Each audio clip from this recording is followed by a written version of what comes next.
The Black Country Living Museum is one of a collection around the country of open-air museums on large sites, based on the concept of recreating the past through its buildings. Some, like St Fagans near Cardiff, have been quite purist about it, dismantling historic buildings from a large area and rebuilding them, cheek by jowl, in a single location. Others have mixed replicas with real buildings from the start.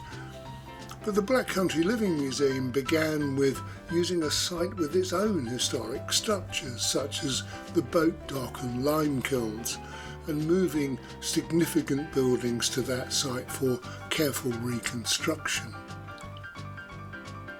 Because even that process is a controversial topic within the museum world, as it raises questions about authenticity, preservation and interpretation.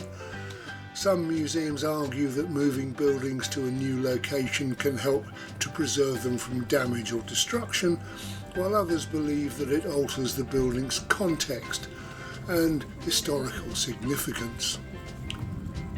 With its latest major investment, increasing the size of the museum town by a third as it expands to embrace the 1940s, 50s and 60s, the museum has opted for recreation over relocation, with one or two major exceptions. It's a way of recapturing an era now largely demolished, of course, particularly old industrial buildings. But while recreating a building can provide visitors with a tangible sense of the past, it can also raise questions about authenticity and accuracy. Some of that latest expansion is now open, including the new entrance buildings and the recreated Elephant and Castle pub from the heart of Wolverhampton, demolished by developers days before it was due to be listed by the council. Now, isn't that amazing?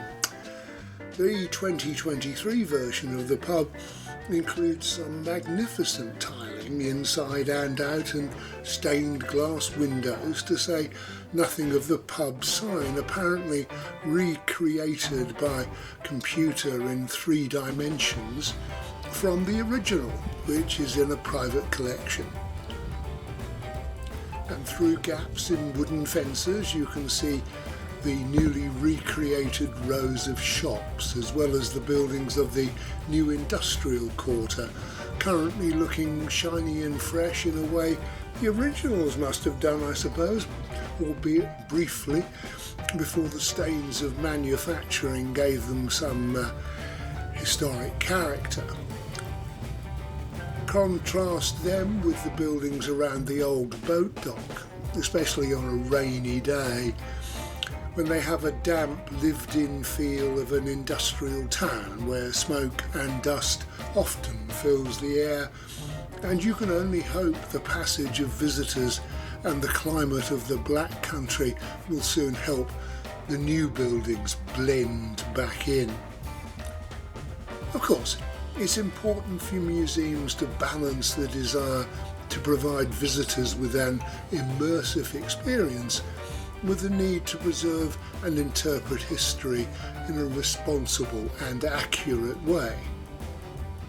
But this can result in an overly sanitised or idealised version of history, and there are plans to reconstruct, brick by brick, some historic buildings, most importantly Dudley's old Woodside Library, but that work has yet to start.